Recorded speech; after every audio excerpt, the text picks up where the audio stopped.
মই আশা নকৰোঁ, মই কৈছোঁ যে কষ্ট দি থাকক বিজেপিয়ে মই ভাবোঁ যে 106টা সমষ্টিত বিজেপিয়ে জিকিব পাৰে, কিন্তু মানুহেওতো জিকাব লাগিব। গতিকে যদি মানুহে জিকাম বুলি ভাবে 106টালৈকে জিকাব পাৰে, তাৰ ওপৰত নোৱাৰে।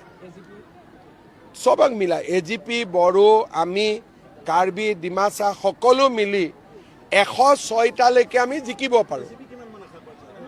আগৰ দৰে আগত যেনেকৈ আছে তেনেকৈ মোটামুটি থাকিব। ছিটবিলাক অলপ চলপ চেঞ্জ হ'ব। কোনোবা ছিটত আমি উঠিম, আমাৰ ছিটত তেওঁলোক উঠিব, তেওঁলোক অদল বদল হ'ব। সংখ্যা মোটামুটি একে থাকিব, এটা দুটা বাঢ়িবও পাৰে, এইটো কোনো কাজিয়া কৰা কথা নথয়, ঘৰুৱাভাৱে হৈ যাব চব।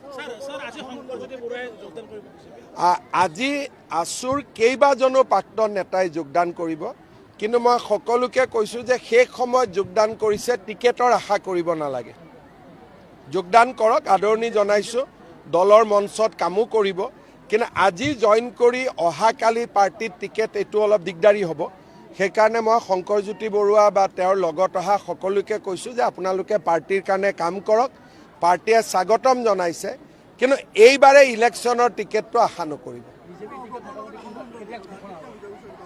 একচুৱেলি আমাৰ কি হয়, টিকেট চিলেকশ্যনৰ আগতে কৈ লওঁ, মোটামুটি বুজাবুজিটো হৈ গৈছে। আমাৰ দিলীপ শইকীয়া আৰু জয়ন্তমল্ল বৰুৱাই AGPৰ লগত কথা পাতি আছে, মোটামুটি সম্পূৰ্ণ হৈ গৈছে।